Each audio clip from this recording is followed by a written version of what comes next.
Hello, and welcome to Big Muddy Mayhem, the podcast where we discuss true crime and bad behavior throughout the Midwest. Each week, we'll bring you 2 stories from the heartland that might break your heart, but we hope to entertain you along the way.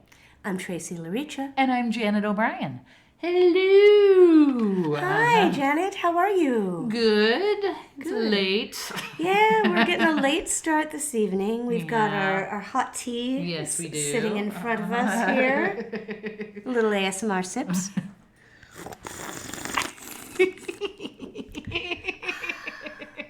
Oh, that's good. Is it good, Tracy? It's so good.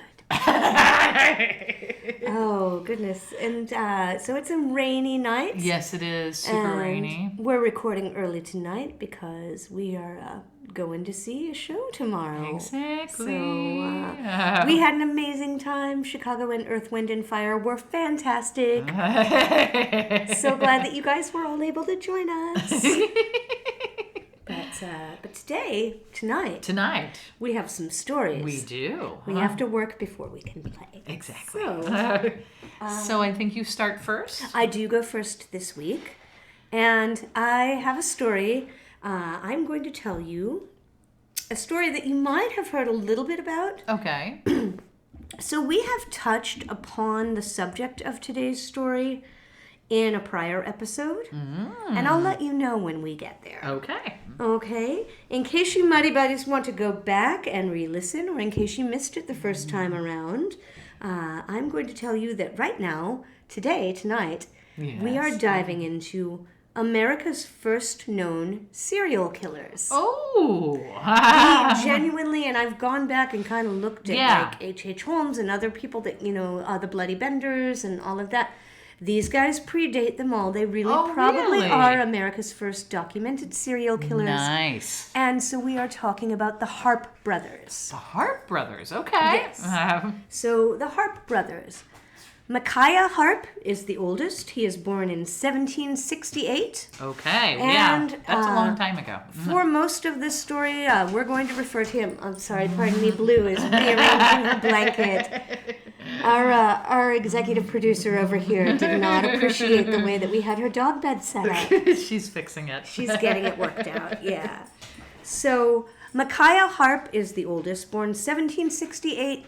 He is known, and throughout the process of this story, will be known as Big Harpe. Okay, Big Harpe. Okay. Got it. His brother, some sources say cousin, but we're going to go with brother. Wiley Harpe is born in 1770. Oh, 2 years later, and he is known and will be known throughout most of this story as Little Harpe. Okay, so we have Big Harpe and Little Harpe. We have Big Harpe and Little Harpe, brothers. There's lots of discrepancy and a lot of uncertainty about the family's early life. What we do know is that their father is a loyalist. He is possibly fighting on the side of the crown in some of the battles leading up to the Revolutionary War. Interesting. Again, so these 1770 Yep. is when Little Harpe is born. So he's got 2 little boys at home, and he's fighting on the side of the crown. And we also know that the family, we think that they're of Scottish descent. Okay. But when we meet them, they are living in North Carolina. Now, something I learned for the first time while I was researching this. North Carolina was the first of the original colonies to push for total independence. Oh, okay. So that was via something called the Mecklenburg Declaration, and it was a declaration by the state proclaiming North Carolina to be a completely free and sovereign state. Oh. And it predates the Declaration of Independence by about a year. Wow. So they, as a colony, declared independence before the United States did. That's crazy. A nation. So as you imagine, a loyalist family living in this environment really kind of sticks out. A little bit. The neighbors don't like them. They're not really getting invited to barbecues. The only barbecues that they're seeing are when, like, neighbors set, like, their lands on fire or steal their livestock, or, the people they're not easy to get along with, the Harpe family, to begin with. But then they're really outcasts. The townsfolk harass them. They set fires on the land. And eventually, according to many of the sources that I read, the brothers see their parents burned and lynched and like their family home burned. Oh my God. So these two young boys strike out on their own. Wow. And something breaks in Big Harp and Little Harp at this point. Right? So the boys, they head out. They are hiding in the woods for a time. And they end up being cared for, or at least residing with, a group of what indigenous people, they called them in the sources that I read, Cherokee and Chickamauga renegades. Okay. So these are people that are like not living with their own tribes. So kind of a band of outcasts. Oh, yeah. And they're living in a city called Nickajack, which is near modern-day Chattanooga. Okay. I'm going to show you now my first picture, and this is of the Harpe Brothers. And I think I sent you this maybe when we did the first story, but you can see this is them as they're like, when they get a little older and they're hiding out in the woods. Right, no, I remember that picture, yes. Yeah, no, okay, you're right, this is a crossover. You're doing a crossover story. They look like hill people. Yes, they do. And they also look like bad men. Yes, they do. All right. So they learn, while they're living with these indigenous people, they learn how to use tomahawks, and so this kind of becomes a preferred weapon for them, particularly for Big Harp. Grown up, Big Harp is huge, and he is strong. He is tall, and he is like freakishly strong. He has thick black curly hair, according to all of the descriptions. But Wiley, Little Harp, is a redhead. Oh, okay. Like flaming hair. And again, these are supposed to be people of Scottish descent. So right. Somewhere around this time, somewhere in there, and the dates are fast and loose with this because every story every source contradicts every other source. I just had to kind of go with the, we're not here for accuracy. Right. We're here for a good story. Time. Yeah. So somewhere around this time, our brothers find love. Oh. Or at least they find women. Mm-hmm. Wiley marries a preacher's daughter. Her name is Sally Rice. Micaiah, Big Harp, he marries Susan Roberts, and somehow also her sister Betsy. So he marries both of them?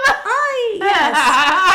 And I don't know whether maybe one was in the eyes of the law, but anyway, he has two wives, and he kidnapped his two wives. They kidnapped these two women. But don't worry, it's not weird that he has two wives and his brother has one, and they're all traveling together because the brothers are going to share Betsy. Okay. Not weird at all. Not weird at all. There will be kids eventually down the line from these women. However, we're never really fully sure about who fathers who. Right. You know? The dates, again, get a little bit messy here because the sources vary. I just go with whatever seemed to be the consensus. What we do know is by 1795, they are living in Tennessee in a place called Beaver Creek. Okay. They are gamblers. They're betting on horses. They're stealing livestock. They're setting some fires. Oh, my God. The usual kind of ramp up petty crime type stuff. They will kill a man named Johnson, and then they cut his cavity open, stuff it with rocks, and dump him in the river to get rid of the body. Holy cow. This is apparently pretty common for them. Sometimes, according to some sources, they would also urinate into the cavities. Oh my God. Just cruel, disrespectful, terrible men. So basically, Johnson's body resurfaces. It floats to the top. They didn't get the stones in correctly. Okay. Basically, the town says, get out. Yeah, no kidding. So what do you do when you get kicked out of Tennessee? You go to Kentucky? You go to Kentucky! Hey, I got it right! Bluebell, tell her what she's won! Sniffs and kisses. That's right, sniffs and kisses. She might share her hedgehog with you a little bit later if you're lucky. Or, oh no, that's her penguin. Okay. Anyway, So they go along the wilderness trail and they murder people as they go, along the way. They stop at an inn and they befriend a fellow traveler and they set out with him. A few days later, said traveler is found dead behind a rock. Rinse, repeat. This happens over and over and over again. Oh my God. Eventually, one of the victims is ID'd by an innkeeper who was like, I saw this guy leave my place last night with these two people. Oh, wow. Okay. So it goes over and over again. Now, finally, the Harpes and all three wives, at least one of them are pregnant. One of the wives, that is. They're arrested and they are jailed. Now, from the Lincoln County Courthouse, they are transferred for some reason to the Danville, Kentucky Courthouse. Okay. I think because it was considered to be more secure. And these folks already had kind of a history of escape. Gotcha. So they're waiting for a trial. And they've got about 3 months to wait. Oh, wow. For their trial, which is... That's long. For that time. Yeah, exactly. Right. So, meanwhile, one of the baby Harpes is born in jail, possibly more. And a few weeks before the trial, the brothers escape. Of course they do. They leave behind the women and the children. Of course they do.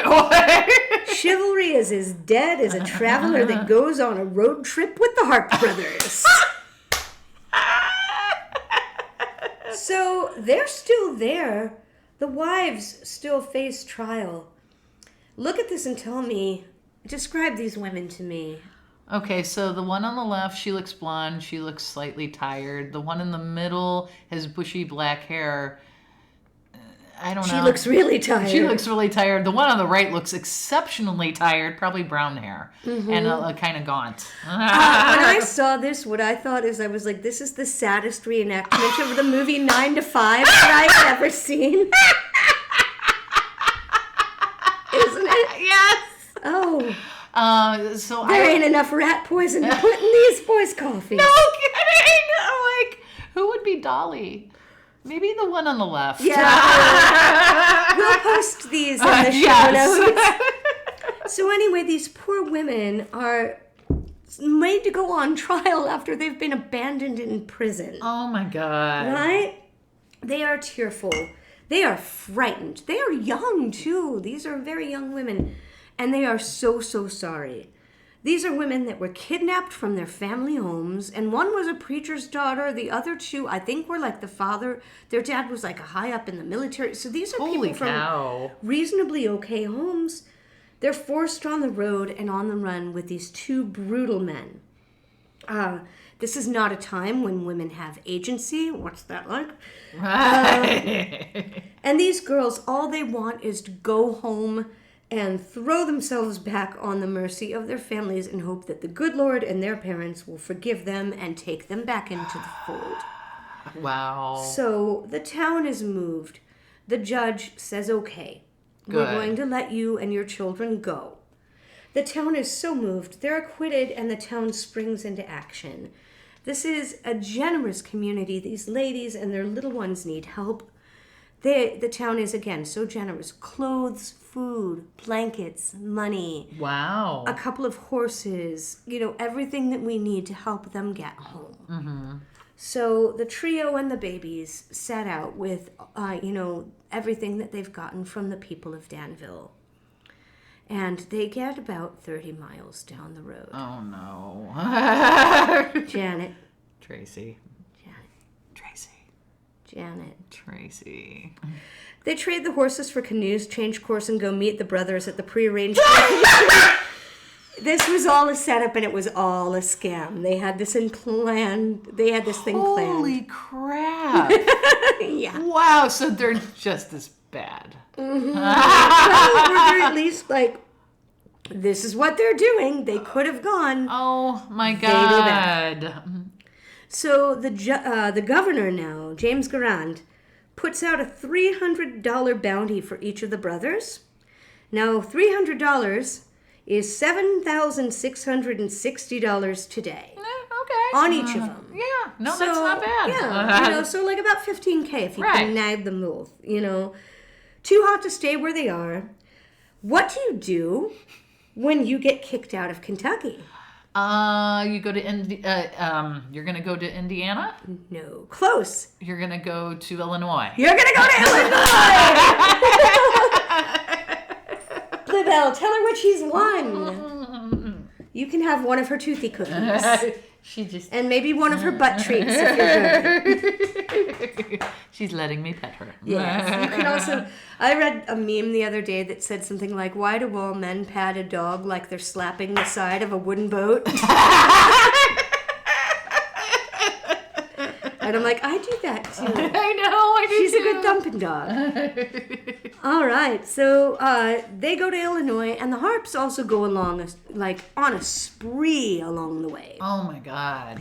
You can practically track the progress of their journey by just following the trail of bodies. Wow. Now, guns make noise, so they draw attention. The Harps are more prone to use rocks, tomahawks, because it doesn't belie your location. Right. It is said that they kill over 20 people in just 1 year. Jeez. One thing that I thought was interesting that I just learned while researching this is they pose as ministers and they offer to bless the journey or pray over a departing party just to make sure that, the Lord is looking after them while they're setting out. Oh my God. And then they would rob and murder them. So they stop off and this is where my stories butt up again a little bit. They stop off at a little place in southern Illinois called Cave In Rock. Oh my God! Yep. Here's the picture. There's the other story. And this is where they actually join up and join forces with Samuel Mason, episode 9, and his pirate gang, Pirates of the Mississippi. Right. Episode 9. For a time, but Mason will eventually kick them out for being too brutal. Mm-hmm. Again, we touch on this. These are the two people that get kicked out of a pirate gang for being too vicious for piracy. And they were vicious. The worst story, and this is a very bad one. If you were very squeamish, you might want to fast forward about 30 seconds. One day, one of the babies that belonged to Big Harp's wife wouldn't stop crying, and Harpe is paranoid and worried that this baby is going to give away their location now and that they'll be discovered. Now, it was his wife that had the baby. We're not entirely certain whether, because we never are with these kids, who the father is. But he picks up what was either his son or his nephew and swings it and bashes the infant's head against a rock. Oh my God. Something is really disturbed and completely broken within these men. Something is very, very wrong with them. Right. In August of 1799, the party stops at a cabin in Kentucky at the home of Moses and Mary Stiegel. Okay. Now, Moses is away, but Mary is there, and she offers the party. She sees these women and all these babies, and they all look so rough and so raw. She offers them shelter and a meal, which is common, along the trail. This, a lot of people made extra money. You take in a traveler, you share a little supper, you give them a place to sleep. Right. There was also one other person then staying the night there. His name is Major William Love. Okay. Which Major Love is pretty, that's pretty great, right? It is. Unfortunately, he will never get to use that in a nightclub. Major Love also has a major snoring problem. Oh, no. And as we've just discovered, Big Harpe hates noises. Yeah. So he doesn't like having his peace disturbed. And so he kills Love. And then he can't have a witness, so he kills Mrs. Stiegel. And what are you going to do with the baby? Why stop now? So he kills the baby, and for good measure, on their way out of the cabin, they light the cabin on fire. Oh my God. So the Harps are on the move again, and poor Moses Stiegel comes home. And his entire world is gone. Right. His home, his wife, his 4-month-old child. Wow. Everything is gone. And I haven't gotten to use this line in many, many episodes, but a posse is formed. They're going looking for the harps. Mm-hmm. So they come across the harp campsite. Little Harp's wife is there, but no one else that they can find. And Little Harp's wife is like, oh yeah, Big Harp just came through here and he left with his wives and he took our only horse. And one member stays with the wife, just kind of... Yeah. And then they send the rest to go after Big Harp. They do catch up to him. Once again, he ditches his wives like a quokka throwing his baby. Throwing his baby. And they follow him and they shoot. And they get him in the leg and the back. He falls off his horse. He is bleeding out. He asks for water. They take off one of his boots and go to the nearest, portion of the river and fill it with water. And they do give him a drink. Okay. The honor of dispatching Harp is given to Moses Stiegel, whose wife and baby son were just murdered. He was initially going to shoot Harp, but then he decides that, he's going to behead him so that he can take the head as a trophy. Oh my God. So he does. He begins to get rid of Big Harp's head. Behead Big Harp. And apparently, according to witnesses, Big Harp's last words were allegedly, "You're a goddamn rough butcher, but cut on and be damned." Wow. So pissy to the end. Yeah. So the mob, the wives, and Harp's head in a sack all go back to town, where Harp's head is placed on a pole, just like another notorious cave and rock occupant, Alf Bolin, episode 18, at the start of the town. Now, to this day, that road is called Harp's Head Road. Oh my God, really? Yes, and there is a marker there. Holy cow, wow. It says, Big Harp's head displayed here as warning to outlaws about 1800. Mother and child murdered in cabin west of Dixon by Big Micaiah and Little Wiley Harp, who were then pursued in Nuremberg County, where Big Harp was shot. His head was brought here, and at that time, a crossroad and wives roamed Kentucky. Little Harp and wives roamed Kentucky on a crime spree. Little Harp was then, and we'll get wow. there. But yes, so there is a marker and a sign. That's crazy. So, let's see here. What about Little Harp? Yeah, what happened to Little Harp? I'm glad you asked. We don't hear his name for a few years, mostly because he's not using it. Of course not. He is living under the name John Sutton.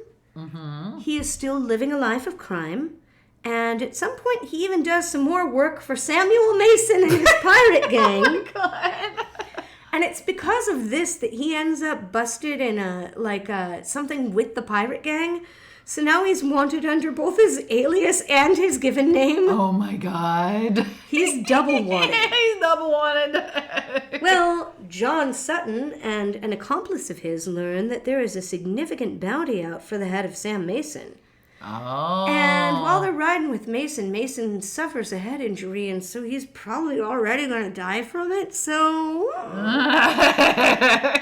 what are you going to do? Waste perfectly good head money? I think not. I think not. So when they're bringing in Sam Mason's head in a sack, somebody recognizes them. And then somebody else is like, wait, Sutton? No, that's Little Harp. Oh my God. So he is identified. The Harp identity, I think, is confirmed by a scar on his chest. Oh, okay. So in February of 1804, Harp, along with his accomplice, who was going by James May, but he was also somebody that had worked with Samuel Mason. They are both hanged. Wow. In Mississippi. Now, Harpe and May are then both decapitated. Oh, of course. Like, boy, trends, man. Right? And their heads are displayed at either end of the town. Wow. Now, the wives are once again, like, in front of the court, but they manage to pull off one last-minute ditch bid for sympathy. Like, hey, we just didn't know, we've been at the mercy. We feel so free now that these bad men are gone. They are acquitted, and this time they really do all go home to, which I think it's weird, so...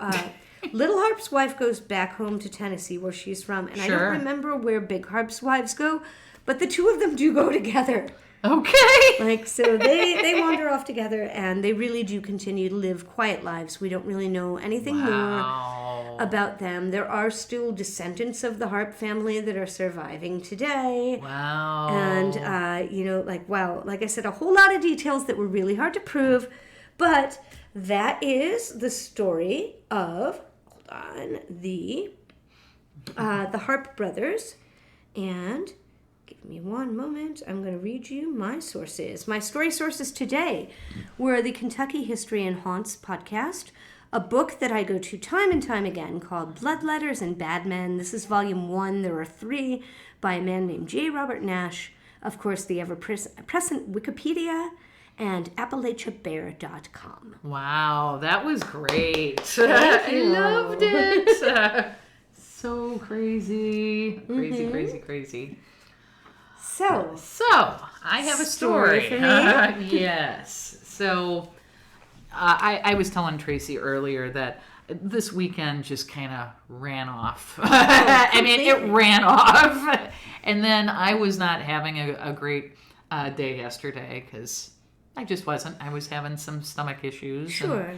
And I'm like, okay, I'm going to do my story. And then I was kind of researching, and I came across the story. I'm like, wait, what? You have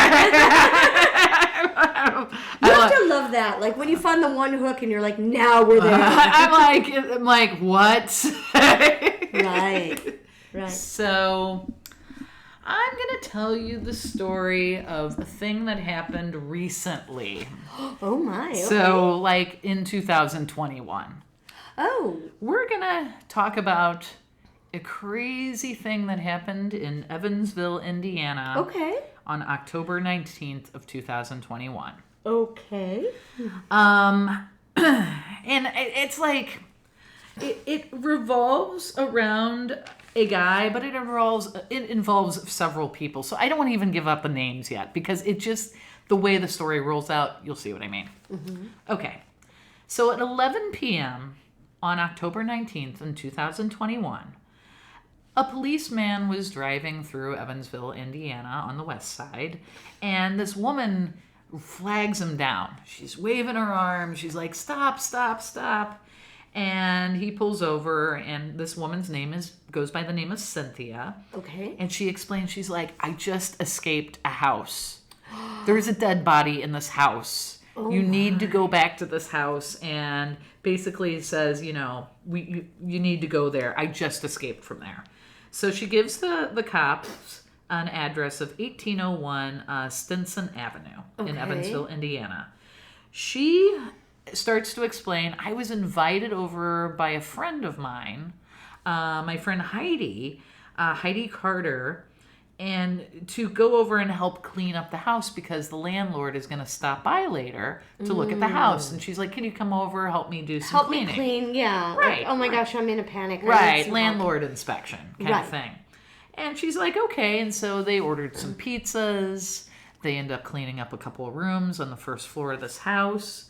And she keeps hearing now upstairs, the landlord lives upstairs. And there's a couple of teenagers. And she hears like some kind of whimpering. But she's like, oh, it's probably just one of the teenagers or whatever. And they're eating their pizza. And she goes to sit down on what she thinks is a couch that's covered in the laundry. Oh. And she sits down and she feels something underneath her. She's like, what is this? And she kind of raises the blanket and she sees some hair. Oh, gosh. And then she sees a hand. Oh, and then she sees a face and realizes she is sitting on top of a dead body. Wow. Still better than a Joybird couch, I hear, but no. Sorry, Joybird, we're just joking. Please sponsor us. And she's like, what is this? And she like gets up and like her friend, like she gets up and she starts to try to leave. And then her friend's boyfriend shows up and stops her. It's like, you can't leave. Go. And she's like, but what? But I just sat on her dead body beanbag. Right. Exactly. She's like, well, why can't I get up? They're like, no, well, you can't leave now. So she's sitting there, and then she starts hearing screaming from the other room. Oh. And she's like, okay, that wasn't a kid. That was so. There's this screaming coming from the other room, and there's this woman going, "Can I at least get up to use the bathroom?" Or just. And she's like, they're like, no, pee on the laundry.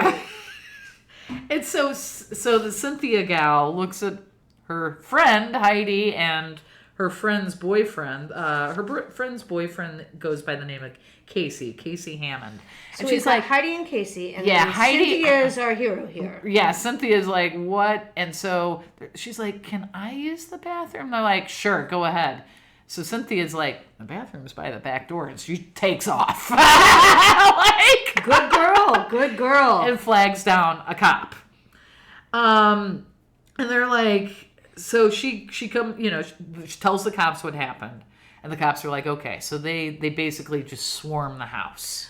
Okay. They have no idea what they're about to walk into at all. All they know is that there's a dead body that this lady sat on. Jeez Louise. And so they're like, okay, and they're kind of looking, and they start calling out, like, come out of the house.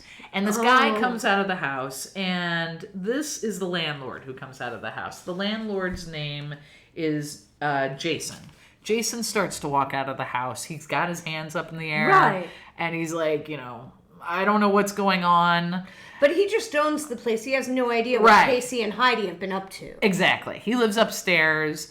Apparently, Jason saw police lights outside. Mm-hmm. And so he told his 2 teenage children, hide. I don't know what's going on. Just hide. So he comes downstairs to see what's going on. And then as soon as Jason comes out, they see this woman come out the side of the house, Heidi. Oh. And she's like, I watched videos of this. She's clearly trying to get into her minivan and leave. You can't. And they're like, where are you going? No. So they pull her away. And they're like, good. Yeah, get her isolated so you can question her and talk to her. Like, what is going on? And she's like, I don't. My boyfriend went crazy. And they're like, do you have anything on you? They're like, no, I don't have anything on me. Totally had a gun stuffed in her leg. That gun, my sock gun. You know what? It's so comfortable. I forget I'm wearing it. So they pull her aside, and they're like, and they want to go in and get the children, but they still have their megaphone, and they're calling, and this guy comes out, and this is Casey. This is her boyfriend. And he has something that looks like a gun. He's holding it like a gun. And they're like, put it down. He just starts walking towards the police with a thing that looks like a gun pointing at them. So they shoot him, and they kill him. Now they have a truck, an armored truck. They pull out this armored thing so they can walk near him because they're like, we're not sure if he's dead. Right. He could like totally reach for that gun and shoot us. They come up. He's dead. And they look at him. He is holding a selfie stick like a gun. He basically was holding it so the cops would shoot him. Well, I'm for restrictions on both of them, to be honest. I know! So the cops are like, okay. And the landlord, Jason's like, my 2 children are still in that house. Cops still don't know what they're walking into. So they walk into the house. They start calling up to the stairs. They're like, come on down. The police. Yeah. The children come down. They're totally safe. Oh my gosh, thank you. I know, right? I'm like, no more. Oh gosh, after the baby basher, I just I couldn't take another one. Oh my God. Okay. So they walk down. And they walk down, they get him out of the house. They're like, okay, the kids are okay. And they're like, okay, well, we can't hear, this house is, I mean, they can hear crying. They're like, okay, we need to go find this woman that they say is in this house still. Right, something is crying. Right, so they go inside, they go into a bedroom, they find this woman tied to a bed and shackled. Oh my goodness. Oh. And so they unshackle her. She has been hit in the head with a baseball bat. Oh no. She's still alive. Oh my God. So they unshackle her, they untie her. I watched the video. She walks out of the house. The video? God, the fact that we have all of this. I mean, man, the fact that we have all of this. But she walks out of the house, and they're like, okay, and they're like, they just send her to the hospital because she's, she could die. Yes, let's do this first. We can figure out everything else later. Thank you. Right. So now we're like, the cops are like, they had gotten information from the two other women, Heidi and Cynthia, about the dead body. Okay. So they go in and they find the body, and they uncover it, and it's this man. His name is Tim. Tim. There are some that call him Tim. Tim is the boyfriend of the woman who was tied to the bed. Who is tied up? Oh my goodness. He's dead. She's been tied up. And they're like, and the cops are like, what the hell happened here? So makes no sense. So now they have three suspects at the the one suspect is dead. Okay, so in the house, let's recap here. So we have Cynthia. Cynthia, who's the one that turns that ran out. Open. We have Casey and Heidi. They are boyfriend and girlfriend. They're the couple. And we have Jason, the landlord. And we have Jason, the landlord, and then we have the woman that is tied up. Right, and her boyfriend who's dead. Under the laundry. He's the guy under the laundry. Yeah. Okay. So, I know. Dead so many alive, people. They can't get that shit into the washer, can they? I'm sorry, that was a bit much. When I was watching the video, Cynthia's like, I swear I was just going to sit on a couch. The problem with the dead body couch is that for the first couple of months it feels great, but then you just kind of you sink in and your lower back starts to hurt and you can't get up out of it. I know. Ugh. No disrespect, but oh my God, these people. I know. Okay, sorry, that was over. So we're just like, the cops are like, okay, now we got Jason in a room, we have Heidi in a room, and we have the Cynthia gal in a room. We're gonna figure out between these three people, and then once the woman tied up, once she is cleared for talking to the cops, and she definitely wants to talk to the cops. You want to put her in a room too. Well, this is the weirdest episode of the dating game I've ever seen. But you're not completely wrong about the dating game. Oh dear. Ah. Keep going.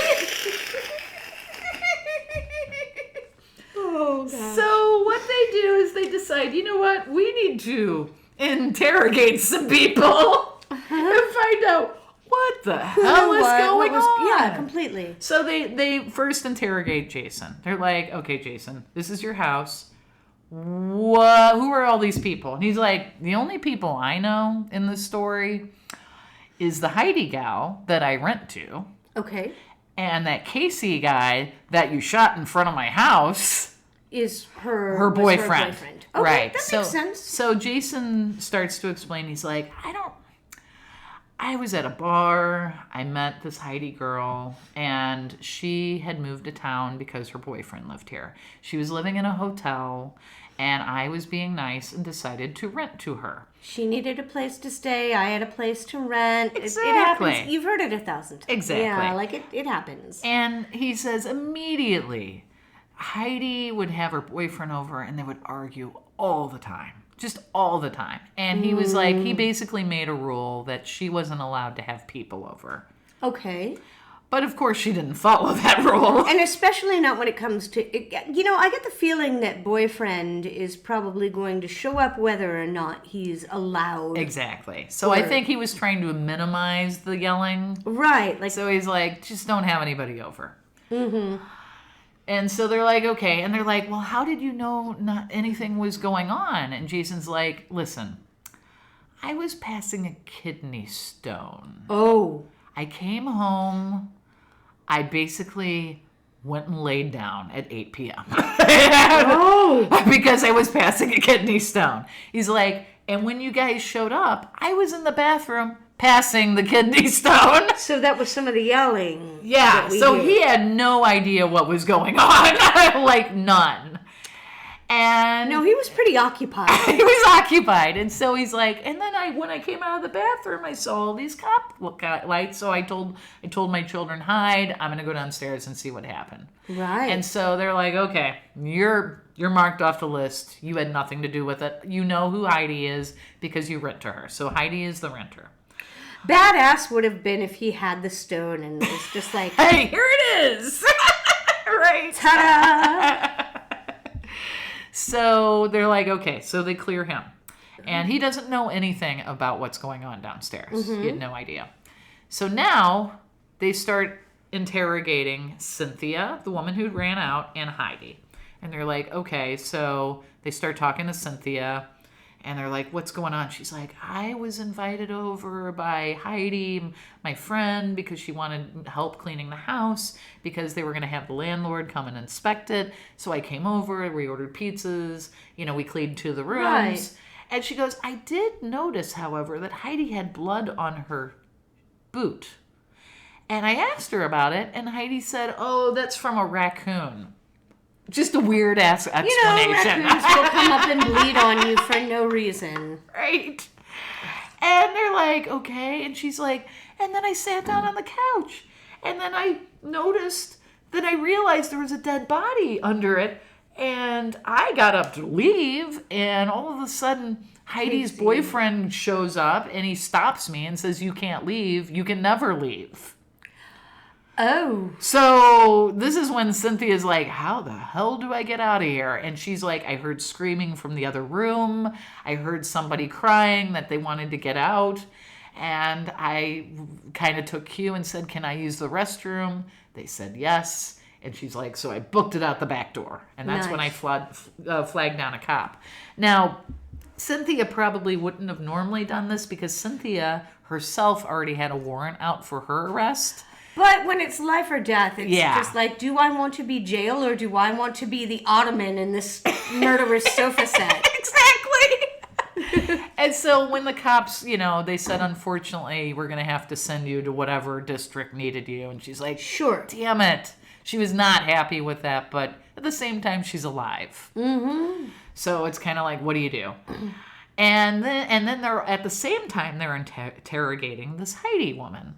Mm-hmm. And they're like, and Heidi is basically saying this is all Casey. So they go, so what happened? Why are these 2 people in your house?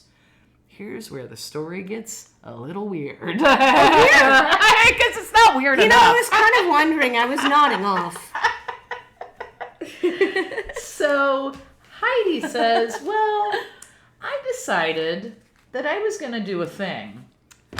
She went online and she decided she was going to have a 3-way with a couple. Okay. Heidi and Casey? No, Heidi. No, just Heidi. Just Heidi? Oh. Casey's not a part of this. Mm-mm. Heidi is just looking for a thing. So she invites over this woman by the name of Amanda and also her boyfriend, Tim. Okay. I don't know how old Amanda was, but Tim was 50. That was the couch sofa guy. Okay. She invites him over. No wonder it's lumpy. They start drinking. They, of course, do some methamphetamines. Yeah, like you do. Right, like you do. And then they start to do the thing in the other room. Well, Casey comes home to find the 3 of them together. Oh. And Casey loses his shit. Mm-hmm. And starts beating the crap out of Tim. Okay. When this is going on, he tells Heidi to go ahead and tie them both up. And Heidi complies. Uh-huh. And according to Amanda, because now we're starting to get, now Amanda has been to the hospital. She's like, no, I want to tell my story now because these people are crazy. Amanda's like, it was almost like Heidi would do Jekyll and Hyde thing. I'm starting to feel like Heidi might not be a very good friend. What? Yeah. She's not really a girl's girl, you know? Yeah. So she's basically doing these things as well, tying him up for Tim. Tim's beating the crap out of Casey is beating the crap out of Tim, and at the same time also raping multiple times for hours on end this Amanda woman who's tied up. At one point, and all she's done is to be with Tim, her and Tim were gonna have a three-way with this with woman. what they thought was a complete compliant adult willing right. to, like they didn't sign on for this. No, and while this is happening, apparently Heidi leaves the house to go pick some food up or whatever, and comes back. To be fair, Arby's does have potato wedges. Yes, they got the potato wedges back. Look, sometimes in life we have to make hard choices.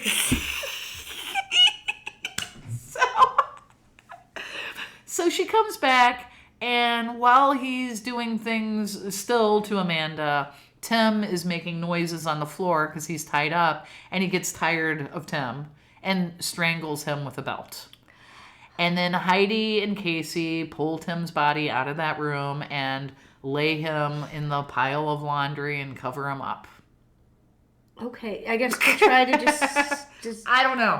I don't know why. You know, meth is a hell of a drug. All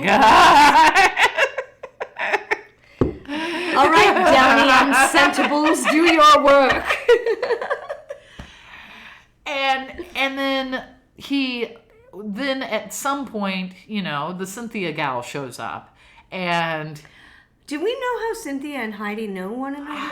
They apparently know each other through a workhouse. Okay, got it. So okay. they're all criminals in some way. So these are all people that are kind of like in the system one way or another. And all right. Yeah. That makes sense. But. So while Cynthia's there, that's when she hears that noise and and finds the dead body. And so Tim basically takes a baseball bat and hits hits Amanda over the head while tied in the bed. Oh, wow. So it's amazing she's even alive. Alive, right, because she got hit in the head with a baseball bat. Exactly. Right.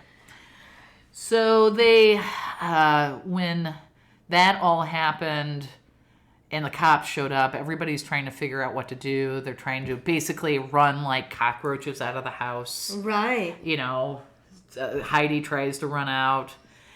And then I guess at some point Casey decides, well, I'm screwed, so I'm going to let the cops kill me. And takes that selfie stick. So he does the suicide by cop. Yep, exactly. And they, so they can't question Casey. He's dead. Right. They can only question, really, the only person who's involved anymore who's still alive is Heidi. Right. And they start asking her other questions. She tries to turn it all into Casey, and they're like, yeah, no. And she ends up going into trial, and she gets 65 years. Good. Well, like I said, she was certainly complicit. If nothing else, it sounded as though, like, she was the one that was, like, bringing people. Right. None of these things happen if it weren't for Heidi. Exactly. I mean, Casey might be the one that perpetuates the crime, but none of these things happen if it weren't for Heidi. Exactly. Yeah. So it's... I know! Yikes. And so do we know anything about what happens to the victims? I guess they all just kind of go on Tim is obviously dead. Apparently Amanda lives her life, is living her life. Good. She's okay now. Good. But, as okay as you can be after being through that. Just really crazy story. I'm like, wait, what? What is going on? Like, oh my God. The cops are like, there's a dead body. There's this, what is happening here? And Cynthia, I assume she's either in prison still, because remember she still had the warrant out for her arrest. Oh, that's right. So she had crimes, but just not this crime. Right. I mean, it was 2021. She could still be in prison. Could be. But she's alive. Wow. Isn't that a crazy story? That is a pretty wild story. Oh my goodness. I'm like, Oh, no, I have to do that one. I have to do that one. Just, yeah.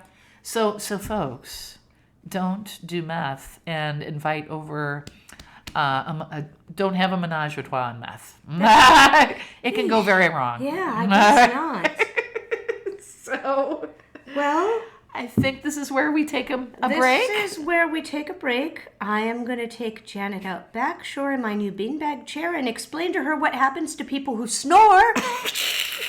And we'll be back in a moment with What's Nice. We'll be back with What's Nice. Hi, Muddy Buddies. We know everyone is busy and that your hours are precious, and we appreciate that you take one every week to spend it with us. Thank you for continuing to reach out to us to listen and to support the podcast. If you're interested in further supporting the podcast, of course, there are ways that you can make a monetary contribution via Buy Me a Coffee or via our Patreon. You can also order our merch, wear it out in the streets, loud and proud, and when someone says, "What's Big Muddy Mayhem?" you can tell them all about us. But the most important thing that you can do that would really, really help us grow our listenership, what Janet and I are really asking for right now, please do take the time to leave a review on the platform where you listen. The more reviews, the more that we get pushed to new listeners, and the more Muddy Buddies we have for all of us. So once again, we thank you for your listenership. We thank you for your time. We hope that you're still enjoying tuning in and getting muddy with us. And we really appreciate you. And now let's go back to What's Nice. Welcome back for What's Nice. Welcome back. All right. Well, fantastic, Janet. Thank you for the little break. And now we are back and we're here to talk about What's Nice. Yes. And I think I go first this week. Yes, you do. All right. I cannot believe that we have not used this for a What's Nice here before, but I am going to talk to you about Cave-in Rock State Park. Oh, wow. I can't believe, like I said, again, we have, considering we're now on our third story that takes place here. Right, exactly. At least partially. Samuel Mason, episode 9, and Alf Bolin, episode 18. It's surprising that we haven't done this yet, but here we are. Cave-in Rock and the surrounding area was acquired by the Illinois Department of Natural Resources, and it was established in the 1920s. Oh, wow. I was going to say, I think like 1929, and so now it is a park. The park features lots of stuff. They have camping, they have fishing, hiking, boating, they have a lodge with cabins, and they have a full service restaurant that is open, I think, all days that the lodge is open, but on Sundays, they do an all-you-can-eat Sunday buffet dinner. Ooh. Catfish, chicken, roast, all the sides, homemade desserts, cakes, pies. So you could spend the whole day hanging out at the park, and then instead of having to cook, you could just go... That sounds amazing. Chow down at the restaurant. There are some historic buildings on site. You can see a jail. Oh, wow. Like an old 1800s jail on the property. And then they also offer a free ferry that takes you into Kentucky. Oh, nice. Because it's along the Ohio River, right between absolutely. Illinois and Kentucky. And apparently once you get over on the other side of the ferry, very, very close by, there's a little Amish country. Like an Amish village where you can go get yourself some apple butter. Yeah. Go shopping. Go find, cute things. And, of course, the highlight is that while you're hiking and you're on the other side or on the Illinois side of the river in the park, you can go inside the cave. Oh, neat. Cave-in Rock is open. You can hike to it. Ryder says it's not actually that difficult to hike. Oh, wow. From the parking lot to get to the cave. And it's only 3 hours from St. Louis. From my door to there is marked just like 3 hours and 15 minutes. Okay. So this is on the top of my list for the next like one night overnight camping trip. Right.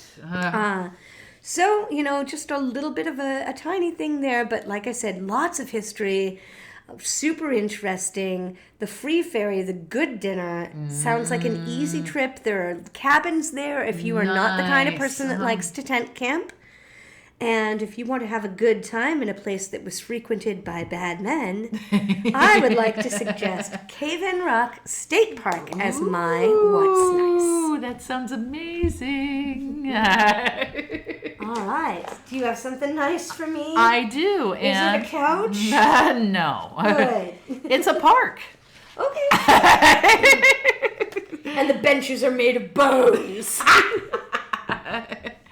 I am going to talk about it's in southwest Indiana. Mm-hmm. It's on the banks of the Ohio River. How do we do it? I don't know. It is called Angel Mounds State Historic Site. Oh my. So it is basically it's one of the best preserved pre-contact Native American sites in North America. It was built between 1000 to 1450 AD.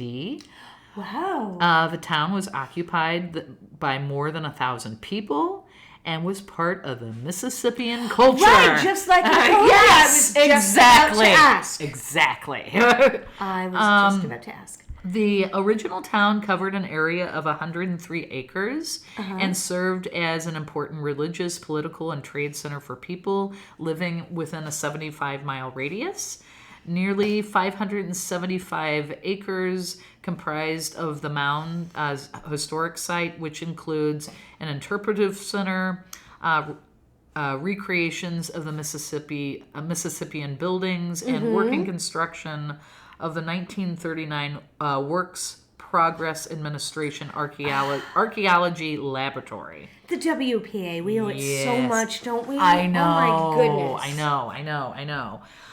The 500 acre is there's a non-archaeological Thank you. You're welcome. Portion of the site that contains a nature preserve with hiking and bike trails and an 18-hole disc golf course. Well. So you can go goof off there. So here's one of the pictures of the mounds. Oh, well, yeah, it does. It looks very similar to, Cahokia, where you, from a distance, you look at this big structure and you're like, okay, that's kind of impressive. That's really cool. But it's when you start learning about what really, when you can kind of jump into the Wayback Machine and see what it was like at the time. And there's kind of a map of where all the mounds are. Right. So this is a very complex city. Yep. Mm-hmm. Isn't that neat? That is so neat.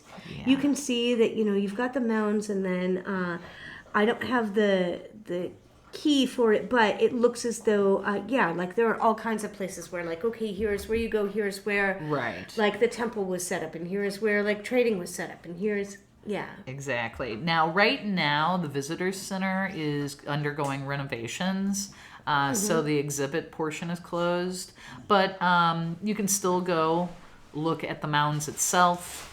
The gift shop is still open. And the site of the village is it closes at 4:30 p.m. every day. Okay. But yeah, it's when I realized, I'm like, oh, it's the same people that was in Cahokia. Right, completely same culture. Now, where it's in Indiana? So Evansville, Indiana. So from St. Louis, I don't know exactly. Yeah, I'm not really sure how far. Hey Google, how far from St. Louis, Missouri to Evansville, Indiana? Drive. Evansville is 166 miles away from St. Louis. 2 hours 15 minutes. 2 hours 50 minutes. So they're both about the same. I know. About the same distance, but both easily an ambitious day trip and an easy overnight. Exactly. Yeah. So it's just really cool, Fantastic. That's hilarious. And our stories didn't match at all. I know. But somehow or another, we always find a connection. Thread. All right. Well, I guess that we have had a couple of good stories and a lot of fun tonight. Absolutely. And on our late night, Muddy Buddies After Dark. But this is about the time where we bid you adieu, and we thank you for listening, and we tell you one more thing. Stay Midwest nice. Stay Midwest nice.